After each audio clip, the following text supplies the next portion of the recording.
Berikut hasil pertandingan timnas Indonesia melawan Laos di matchday kedua Piala AFF 2024. Komentar konyol pelatih Laos usai melawan timnas Indonesia di Manahan, Solo. Presiden Prabowo langsung kasih bonus usai timnas Indonesia menjamu Laos. Simak informasi selengkapnya sebagai berikut.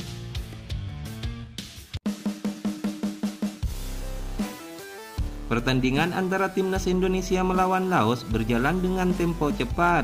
Hasilnya terdapat hujan gol tercipta. Timnas Indonesia sendiri harus tertinggal lebih dahulu dari Laos, yaitu melalui aksi pemain penyerang sayap Po Sombun Panyafong di menit ke-10. Panyafong menerima servis umpan matang dari kapten kesebelasan, Patana Pommatep. Tendangannya pun sempat berbelok arah imbas blok yang kurang sempurna dari bek tengah Indonesia Kakang Rudianto. Namun untungnya timnas Indonesia mampu menyusul ketertinggalan tersebut, yaitu pada menit ke-12, yaitu melalui Kadek Arel yang menyelesaikan kemelut di depan gawang imbas skema sepak pojok. Namun ternyata skor sama kuat ini tak bertahan lama. Timnas Indonesia kembali kebobolan melalui skema serangan balik dari Laos. Kapten timnas Laos Bopachan Bokung kembali membagi bola kepada Patana Pommatep sebelum menjebloskannya ke gawang Indonesia pada menit ke-13. Sedangkan Kakang Rudianto juga melakukan blok, namun kembali tidak sempurna untuk menghalau tendangan lawan. Sementara untuk Bopachan Bokung ini menjadi asis keduanya sepanjang pertandingan. Untungnya setelah tertinggal skor 2-1, timnas Indonesia kembali menyusul Laos. Kali ini melalui aksi lemparan ke dalam Pratama Arhan yang berhasil mengenai beberapa pemain dalam kotak penalti, yaitu pada menit ke-18. Wasit pun menentukan gol tersebut masuk untuk Muhammad Ferrari sang kapten kesebelasan. Setelah kedudukan skor sama kuat 2-2, pertandingan pun berjalan dengan tempo yang melambat. Tampaknya hal tersebut juga berpengaruh karena stamina yang terkuras dari masing-masing tim. Untuk timnas Indonesia sendiri tetap melakukan penyerangan yang berbahaya kepada pihak Laos. Bola ke sisi kiri, di sana ada kerjasama yang kerap terjadi antara Donitri Pamungkas dan Marcelino Ferdinand. Umpan cemerlang sempat diciptakan oleh kolaborasi keduanya, namun tidak ada rekan yang menyambut di area kotak penalti, yaitu pada menit ke-25. Atas perjuangan masing-masing tim, skor 2-2 pun menjadi adil untuk mengakhiri interval pertama. Untuk hasil akhirnya bisa dilihat di thumbnail video ini.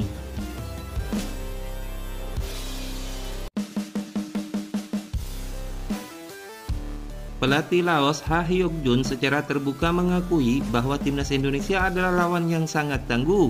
Di bawah asuhan Sintayong, Indonesia menampilkan performa impresif dengan mayoritas pemain berusia muda. Pelatih asal Korea Selatan itu juga memuji peran Sintayong dalam mengubah wajah timnas Indonesia. Dia menilai pelatih Korea Selatan yang melatih negara-negara Asia Tenggara seperti Sintayong di Indonesia dan Kim Sam-sik di Vietnam membawa perubahan besar dalam peta persaingan sepak bola regional. Di sisi lain, Ha Hyuk Jun mengungkapkan bahwa di pertandingan ini kondisi fisik pemain Laos belum sepenuhnya pulih setelah pertandingan terakhir.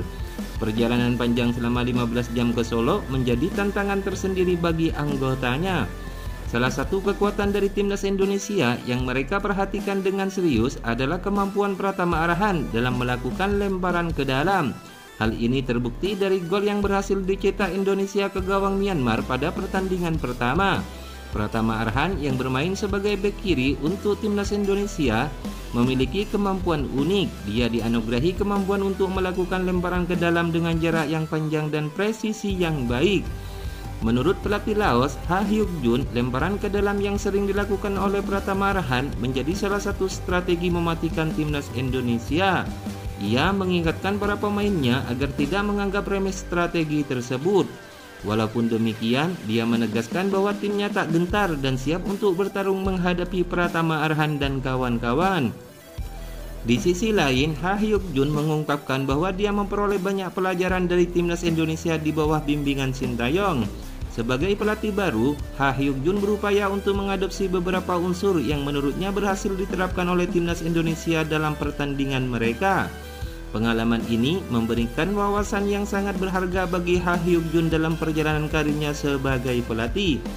Pelatih dari Laos ini memiliki rencana untuk menerapkan sejumlah taktik dan pendekatan yang telah dia pelajari dari timnas Indonesia.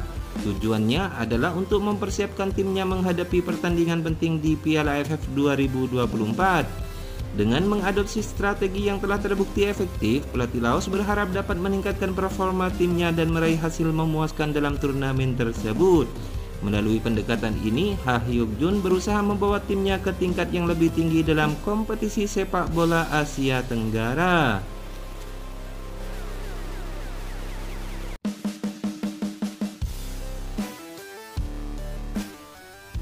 Federasi Sepak Bola Seluruh Indonesia (PSSI) mendapatkan kucuran dana dari pemerintah sebesar 227 miliar. Dana yang ditujukan untuk pengembangan sepak bola tanah air itu bakal cair bertahap mulai Januari 2025. Menurut Ketua Umum PSSI Erick Thohir, anggaran dana tersebut merupakan bentuk perhatian Presiden Prabowo Subianto terhadap perkembangan sepak bola Indonesia. Tadi secara khusus Presiden Prabowo bilang kepada saya bahwa anggaran pemerintah untuk program PSSI siap dicairkan mulai Januari 2025. Menpora juga bilang kalau dananya sudah ada, ujar Erick Thohir. Ucapan terima kasih kemudian diungkapkan Erick Thohir kepada Presiden Prabowo yang dianggap merespon dengan baik prestasi timnas Indonesia di segala level. Terus terang hal itu sangat menggembirakan karena prestasi yang sudah dicetak timnas Indonesia baik senior, kelompok umur dan putri sangat membanggakan dan direspon sangat positif oleh Pak Presiden. Secara pribadi saya sangat berterima kasih. Erick Thohir juga menjelaskan bahwa pencairan dana pemerintah itu tidak akan sekaligus melainkan bertahap. Pemerintah menambah alokasi dana dari sebelumnya yaitu 150 miliar per tahun menjadi 227 miliar per tahun. Pencairan akan dilakukan secara bertahap, pada awal tahun sekitar 25 miliar.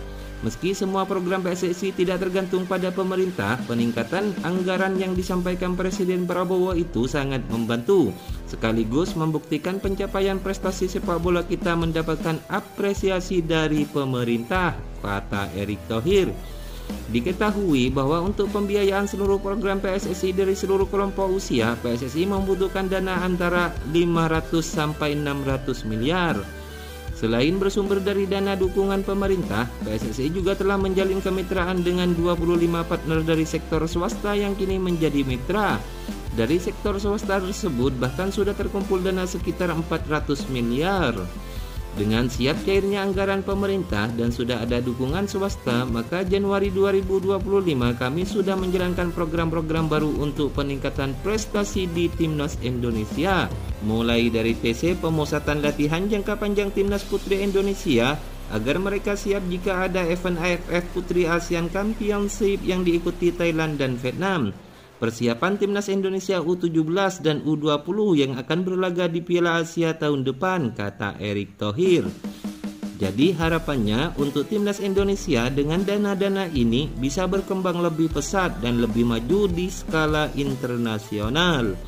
Bagaimana menurut kalian? Berikan komentar kalian di kolom komentar.